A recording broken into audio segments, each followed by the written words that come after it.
Hello दोस्तों, क्या आप उन कहानियों में यकीन करते हैं जिनके बारे में लोग कहते हैं सिर्फ सुनी है पर देखी नहीं? लेकिन क्या होगा अगर वो कहानी एक दिन आपके सामने घट जाए?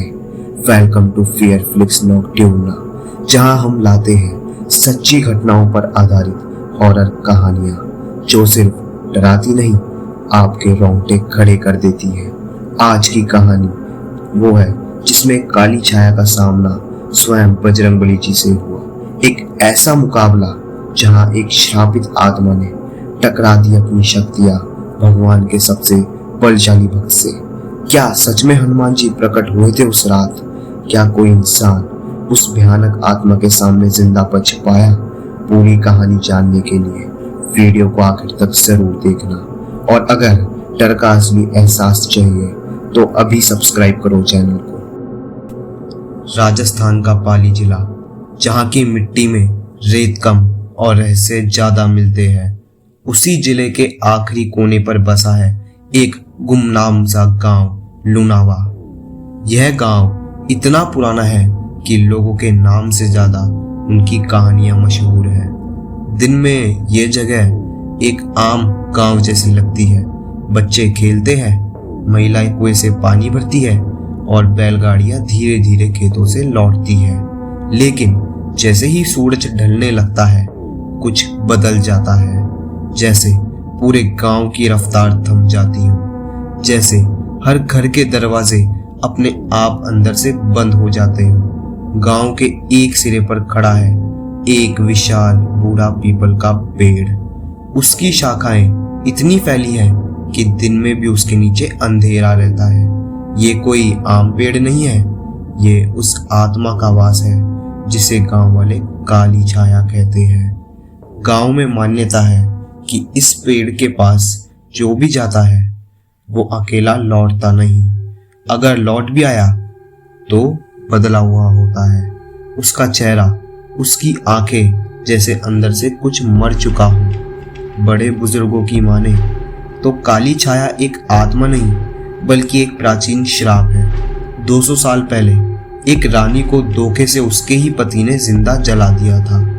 रानी की आत्मा जलने से पहले यही बोली थी, मैं तब तक नहीं जाऊंगी जब तक मेरा अंतिम संस्कार शुद्ध अग्नि से न हो और मुझे न्याय न मिले। उस दिन से अब तक उस आत्मा ने इस गांव को छोड़ा नहीं। काली छाया की पहचान कुछ यूं है, सफेद साड़ी में लिपटी एक औरत जो जमीन पर नहीं हवा में तैरती है, उल्टे पांव चलती है और उसके लंबे गीले बाल चेहरे को ढक लेते हैं, पर उसकी जलती लाल आंखें हर चीज को आर पार देख लेती है।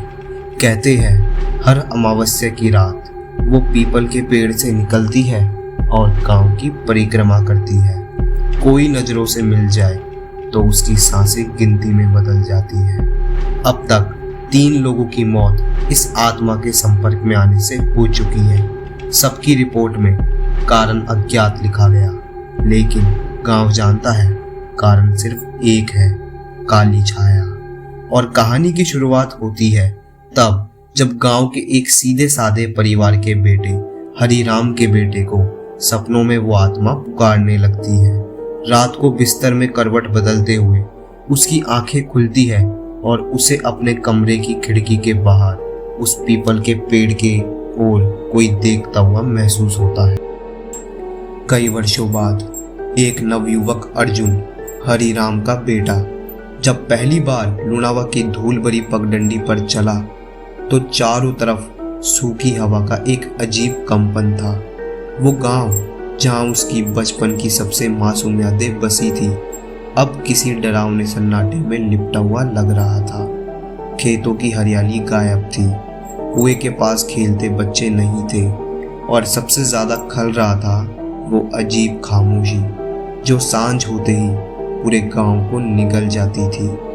गांव के बाहर जो पीपल का बूढ़ा पेड़, वही पेड़ जहां कभी अर्जुन और उसके दोस्त चिड़ियों के घोंसले देखा करते थे, अब काला काला लग रहा था, जैसे हर डाल, हर पत्ता किसी खौफ की गवाही दे रहा हो।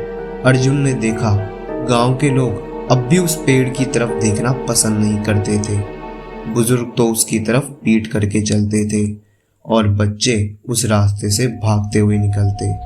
अर्जुन के पैर खुद ब खुद पेड़ की तरफ बढ़ गए। वो जानना चाहता था आखिर क्या था इस डर का कारण, लेकिन तभी हवा में एक सिरहन हुई। पेड़ की सबसे ऊपरी डाल पर कुछ हिला, कोई परछाई थी वहाँ, लेकिन इतनी ऊंचाई पर इंसान कैसे हो सकता था। रात को अर्जुन अपने बचपन के घर में बैठा, जहाँ दीवारों पर अभी भी उसके पिताजी हरिराम की पुरानी तस्वीरें टंगी थी। उसने अपनी माँ से पूछा, माँ, ये काली छाया की कहानी कितनी सच्ची है। माँ ने सिर झुका लिया और फिर एक धीमी आवाज में बोली, बेटा, वो कहानी नहीं, हकीकत है। कई घर उजड़ चुके हैं, कई लोग बिना बीमारी के मरे हैं, और अब जब तू आया है तो तू भी देखेगा, वो तुझे खुद बुलाएगी। उस रात बिजली नहीं थी, सिर्फ एक दिया जल रहा था कमरे के कोने में। बाहर हवाओं की सनसनाहट थी और रात के अंधेरे में जानवरों की डरी डरी चीखें। अर्जुन को नींद नहीं आ रही थी। उसने एक किताब उठाई, लेकिन हर शब्द के बीच उसे महसूस हो रहा था कि कोई उसके कमरे की खिड़की के बाहर उसे घूर रहा है। टिक टिक टिक, घड़ी की आवाज और तेज होती गई। तभी उसे सुनाई दी किसी औरत के पैरों की आवाज, जैसे पायल धीरे धीरे बज रही हो, और वो आवाज उसके घर के पीछे की ओर से आ रही थी। अर्जुन कांपते हाथों से टॉर्च लेकर बाहर निकला। उसने चारों तरफ देखा, लेकिन कुछ नहीं था। तभी अचानक उसकी टॉर्च की रोशनी उस पीपल की ओर चली गई, और वहां ठीक उस पेड़ के नीचे एक परछाई खड़ी थी। वो एक औरत थी, सफेद साड़ी, उल्टे पांव और गीले बाल जो उसके चेहरे को ढक रहे थे। उसके शरीर से पानी की बूंदें टपक रही थी, जैसे वो अभी अभी किसी कुएं या नदी से बाहर निकली हो। पर उस गांव में आजकल पानी भी कहाँ था। अर्जुन की सांस अटक गई, उसके पैर जड़ हो गए और वो हिल नहीं पा रहा था। तभी वो परछाई उसकी तरफ देखने लगी। उसके बालों के पीछे से दो आंखें चमकी, जलती हुई लाल, जैसे अंगारों से बनी हो। अर्जुन ने डर के मारे जोर से हनुमान चालीसा की पहली पंक्ति पढ़ी, श्री गुरु चरण सरोज रज निज मनु मुकुर सुधारी। और उसी पर वो परछाई हवा में घूलती चली गई। लेकिन जाते जाते उसने कुछ ऐसा कहा जो अर्जुन की रीढ़ तक को जमा गया। अब तू आया है अर्जुन, अब तुझे जाना होगा वहां जहां कोई नहीं लौटा। अर्जुन वहीं जमीन पर बैठ गया, पसीने से लथपथ, और समझ चुका था ये डर सिर्फ कहानी नहीं, ये उसकी जिंदगी का हिस्सा बन चुका है। अर्जुन की आंखों में नींद नहीं थी। पिछली रात की परछाई जैसे अब भी उसके सामने मंडरा रही थी। सुबह से शाम हो गई, लेकिन दिल की धड़कनें लगातार तेज थी। उसने गांव के कुछ बुजुर्गों से सवाल किए, पर सब चुप थे, जैसे किसी डर की दीवार के पीछे छिपे हों। अंत में अर्जुन मंदिर पहुंचा, जहां एक बाबा शांत होकर ध्यान में लीन थे। अर्जुन बोला, बाबा, कल रात कुछ दिखा मुझे, कोई औरत, उल्टे पांव, चेहरा नहीं दिखा पर उसकी आंखें। बाबा ने आंखें खोली और कहा, वो काली छाया थी, अब वो तुझसे जुड़ चुकी है। अर्जुन सन्न रह गया। बाबा आगे बोले, तू हनुमान जी का भक्त है, लेकिन ये आत्मा किसी छोटे मोटे डर से नहीं डरती। उसे शांति नहीं चाहिए, उसे बलिदान चाहिए। रात के 10 बजे और अर्जुन मंदिर में ही रुक गया। जैसे जैसे घड़ी 3 के करीब आई, हवा भारी होने लगी और अचानक मंदिर की घंटी बिना छुए जोर से बज उठी। अर्जुन के पैरों तले जमीन कांपी। उसने हनुमान चालीसा पढ़ना शुरू किया। आवाज कांप रही थी, लेकिन माला कसकर थामे हुए था। फिर एक पल को हवा रुक गई और उसके सामने दिखाई दी वही परछाई, इस बार और भी पास, और भी डरावनी। उसका मुंह नहीं, बस 2 जलती आंखें और काले गीले बाल हवा में उड़ते हुए। वो बोली, तू नहीं बचेगा अर्जुन, तुझे अब मेरा सच देखना होगा। अर्जुन ने आंखें बंद की और जोर से कहा, जय बजरंगबली। तभी एक तेज रोशनी फैली और वो परछाई चीखती हुई गायब हो गई। लेकिन जमीन पर जल से बना एक निशान छोड़ गई, किसी रहस्य की शुरुआत। अर्जुन उस रात मंदिर की सीढ़ियों पर बैठा था। उसकी आंखें अभी भी उस चलते चिन्ह को घूर रही थी, जो रह रह कर बुझते हुए अंगारों की तरह चमक रहा था। लेकिन जैसे ही रात के 2:30 बजे का समय हुआ, वो चिन्ह एकाएक लाल हो उठा और अर्जुन की आंखों के सामने अंधेरा छा गया। एक पल के लिए सब कुछ थम गया और फिर एक रहस्यमयी धुंध में अर्जुन को एक दृश्य दिखा। 200 साल पुराने एक विशाल महल, उसके दरवाजों पर राजपूताना झंडे लहरा रहे थे। सैनिक कतार में खड़े थे और बीच में खड़ी थी वही आत्मा, लेकिन इस बार रानी के रूप में, लाल लहंगे में, भारी जेवरों से लदी, पर उसकी आंखों में था एक मासूम विश्वास। वो रानी चंद्रलेखा, जिसने उस समय के राजा से प्रेम विवाह किया था और उसे देवता मान बैठी थी। लेकिन जिस दिन उसने एक बेटा जन्म दिया, उसी रात उसे पता चला कि उसका पति राजा वीरमल एक क्रूर और महत्वाकांक्षी तांत्रिक भी था। उसे अपने सिंहासन के लिए संतान की नहीं, बलि की जरूरत थी। रानी को धोखे से एक सुनसान कमरे में ले जाकर राजा ने कहा, तेरी आत्मा ही मेरे लिए अमृत की चाबी है, मुझे माफ कर देना। और फिर उसे जिंदा जला दिया गया। अर्जुन की आंखों से आंसू बहने लगे, लेकिन ये आंसू सिर्फ डर के नहीं थे, ये एक अनजानी आत्मीयता के भी थे, जैसे वो उस रानी के दुख से शायद जुड़ गया। बाबा की फिर आवाज आई, वो आत्मा आज भी न्याय चाहती है अर्जुन, और उसने तुझे ही चुना है क्योंकि वो तेरा अतीत भी है। यह सुनकर अर्जुन की सांसें रुक सी गई। उस रात अर्जुन को नींद नहीं आई। उसके मन में वो जलता हुआ चिन्ह, रानी चंद्रलेखा की सुलगती चीखें और बाबा की रहस्यमयी बातें एक साथ घूम रही थी। जब वो बिस्तर पर लेटा तो उसके आसपास जैसे हवा में कुछ भारीपन सा घुलने लगा। कमरे की दीवारें सांस लेने लगी। पंखा बंद था, लेकिन खिड़की के पर्दे खुद ब खुद हिल रहे थे। और फिर एक ठंडी सख्ती सी फुसफुसाहट उसके कान में गूंजी, अब तू ही रास्ता है अर्जुन। अर्जुन का शरीर अकड़ गया, आंखें बंद थी, लेकिन दिमाग में जैसे एक अलग ही दुनिया खुल गई। वो अपने आप को एक जर्जर हवेली में खड़ा देखता है, चारों ओर जलती मशालें और सामने वही आत्मा, रानी चंद्रलेखा। लेकिन इस बार वो उसके सामने गुस्से में नहीं, करुणा और दर्द के साथ खड़ी थी। उसकी आवाज में गूंज रही एक टूटा हुआ भरोसा था, मैंने किसी का कुछ नहीं छीना अर्जुन, लेकिन मेरे साथ धोखा हुआ। मेरा बेटा भी मुझसे छीन लिया गया। आज 200 साल हो गए, कोई मेरी चिता तक नहीं सजा पाया। उसने आगे बढ़कर अर्जुन का हाथ थामा और उसी क्षण अर्जुन के हाथ में एक बड़ा तांत्रिक ताबीज आ गया। रानी बोली, ये वही है जिससे मेरी आत्मा बांधी गई थी, अब तू ही है जो उसे तोड़ सकता है। अर्जुन चौंक कर उठ बैठा। उसका शरीर पसीने से भीगा था, लेकिन उसका हाथ सच में बंद था। और जब उसने खोला, वो ताबीज, वही सपना वाला ताबीज, हकीकत में उसके हाथ में था। उसके सीने में एक अजीब सी हलचल होने लगी। क्या वो अब सिर्फ इस रहस्य का गवाह है या खुद इसका हिस्सा? और तभी मोबाइल की स्क्रीन अपने आप जल उठी। एक अनजान नंबर से सिर्फ एक मैसेज था, अगर तूने इस आत्मा को मुक्त न किया तो अगला बलिदान तू होगा।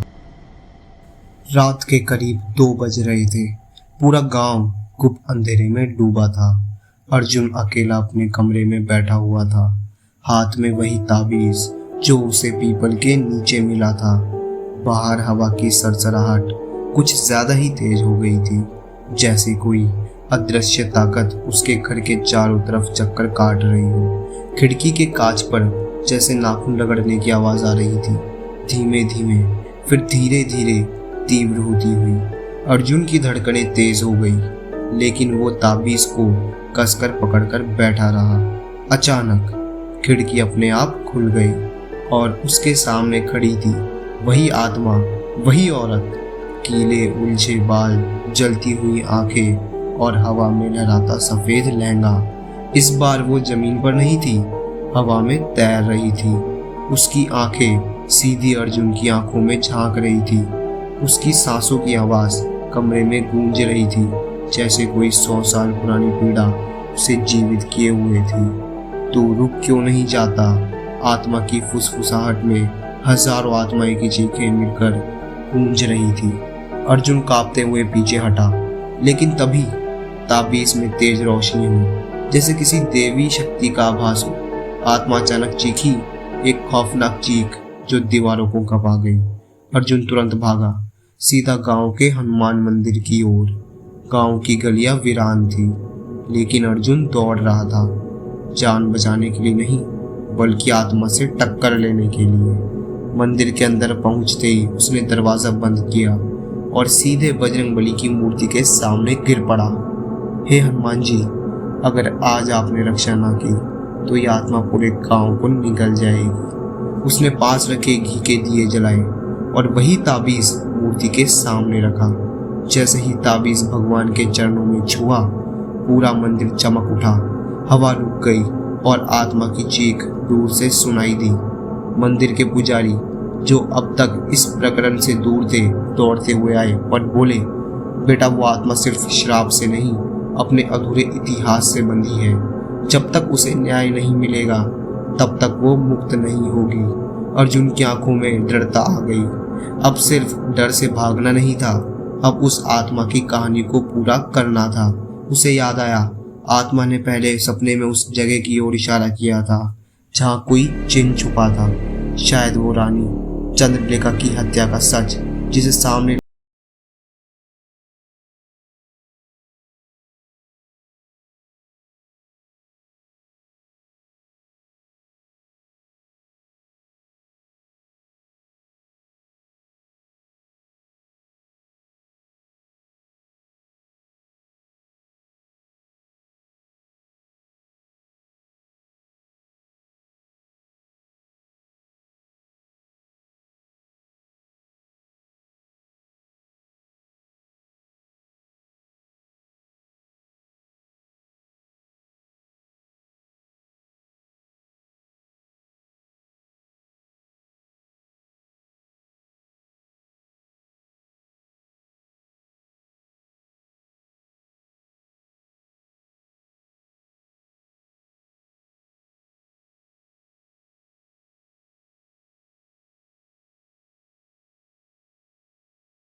पूरे किले में फैल गई और अचानक वही आत्मा सामने प्रकट हुई। लेकिन इस बार वो पहले से कई ज्यादा विकराल थी। अब उसकी आंखों में आग नहीं, लपटें थी, बाल जलते हुए से उड़ रहे थे, चेहरा पिघले मांस जैसा, और उसकी चीखों में इतना जहर था कि पत्थर भी दरक जाए। अर्जुन ने हनुमान चालीसा का पाठ जोर से शुरू किया और आत्मा से कहा, अब सब जान चुके हैं तेरा सच, तुझे अब मुक्ति मिलनी चाहिए। लेकिन आत्मा जोर से चिल्लाई, नहीं, अब मैं सिर्फ बदला नहीं लूंगी, अब मैं इस पूरे गांव को जला दूंगी। हजारों साल तक मेरी पीड़ा और सब महसूस करेंगे। इतना कहते ही आत्मा हवा में उड़ने लगी। उसकी चीख से गांव का हर दरवाजा अपने आप खुल गया। गांव वाले भागने लगे, लेकिन आत्मा ने अब हमला करना शुरू कर दिया। जिसने भी उसकी तरफ देखा वो जड़ हो गया। कुछ की आंखों से खून निकलने लगा और कई लोग डर के मारे मूर्छित हो गए। अर्जुन दौड़कर मंदिर पहुंचा और वहां बैठकर आंखें बंद कर बजरंग बाण का पाठ करने लगा। उसकी आवाज कांप रही थी, लेकिन विश्वास अडिग था। और तभी पूरा आसमान लाल होने लगा। बिजली चमकी, लेकिन ये कोई आम बिजली नहीं थी। सिंदूरी रंग की गगनचुंबी आकृति आसमान से उतरी। एक विशाल, शक्तिशाली, तेजस्वी रूप, हाथों में गदा, शरीर पर सिंदूर और आंखों में अग्नि। बजरंगबली स्वयं प्रकट हो चुके थे। पूरे गांव के लोग वहीं रुक गए। आत्मा जोर से चीख कर बोली, तू यहाँ क्या कर रहा है? ये मेरी आग है। हनुमान जी का स्वर गूंजा, जब अत्याचार सीमा लांगे तब धर्म स्वयं प्रकट होता है। अब तू मुक्त नहीं, नष्ट होगी। हनुमान जी ने गदा उठाई और एक ही बार में आत्मा का स्वरूप चिल्लाते हुए धुन में बदल गया। एक पल के लिए जैसे हवा भी रुक गई, पीपल का पेड़ झुक गया, मंदिर की घंटी अपने आप बजने लगी, आसमान में एक चमक उठी और फिर सब शांत हो गया। अर्जुन अब मंदिर की सीढ़ियों पर बैठा था। आंखों में भय नहीं, आस्था थी। गांव वाले धीरे धीरे पास आए। सबने अर्जुन को गले लगाया। अब कोई चुप्पी नहीं थी, कोई श्राप नहीं, क्योंकि अब गांव को मिला था सच्चा रक्षक, बजरंगबली का आशीर्वाद और अर्जुन जैसा भक्त। अगर इस कहानी ने आपकी रूह को छू लिया हो तो यकीन मानिए ऐसी कई अनकही सच्चाइयाँ और भी हैं जो अब तक अंधेरे में छिपी है। फियर फ्लिक्स नॉक्ट्यूर्ना पर हम लाते हैं डर की वो परतें जिन्हें अक्सर लोग अनदेखा कर देते हैं। अगर आप भी उन रहस्यों का सामना करना चाहते हैं तो अभी चैनल को सब्सक्राइब कीजिए और उस घंटी को ज़रूर दबाइए। हर हफ्ते हम मिलेंगे एक नई सच्ची डरावनी कहानी के साथ। तब तक सावधान रहे, क्योंकि कुछ डर बस कहानियां नहीं होते।